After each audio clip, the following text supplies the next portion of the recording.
ഹരേ കൃഷ്ണ, എല്ലാവർക്കും സ്വാഗതം. ദേവി സിദ്ധിദാത്രിയായി വിളങ്ങുന്ന നാളാണ് നവരാത്രിയുടെ അവസാന ദിവസമായ 9-ാം നാൾ. സർവ്വസിദ്ധികളുടെയും ഉടമയായ ദേവിയെ പൂജിക്കുകയാണ് ഈ ദിനത്തിൽ ചെയ്യുന്നത്.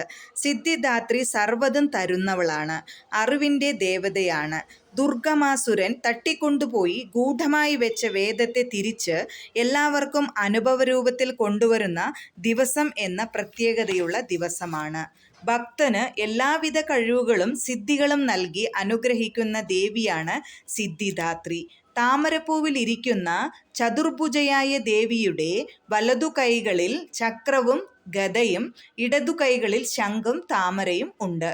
ഭഗവാൻ പരമശിവന് സർവസിദ്ധികളും ലഭിച്ചത് സിദ്ധിദാത്രി ദേവിയുടെ അനുഗ്രഹത്താലാണെന്നും അതിനാൽ തൻ്റെ പാതി ദേവിക്ക് നൽകി ഭഗവാൻ അർദ്ധനാരീശ്വരനായെന്നുമാണ് പുരാണത്തിൽ പറയുന്നത്. സ്വർണവർണ്ണത്തോടുകൂടിയ ദേവി ദാനപ്രിയയും അഷ്ടൈശ്വര്യപ്രദായിനിയുമാണ്. നവഗ്രഹങ്ങളിൽ കേതുവിൻ്റെ ദേവതയാണ് സിദ്ധിദാത്രി. നിർവാണ ചക്രസ്ഥിതയായ സിദ്ധിദാത്രിയുടെ സ്തുതി. സിദ്ധഗന്ധർവയക്ഷാധൈര്യസുരൈരമരൈരപി സേവ്യമാനാ സദഭൂതയാത് സിദ്ധിദാ സിദ്ധിദായിനി. ഈ ചാനൽ ആദ്യമായിട്ടാണ് നിങ്ങൾ കാണുന്നത് എങ്കിൽ ലൈക്ക് ചെയ്യാനും ഷെയർ ചെയ്യാനും മറക്കരുത്.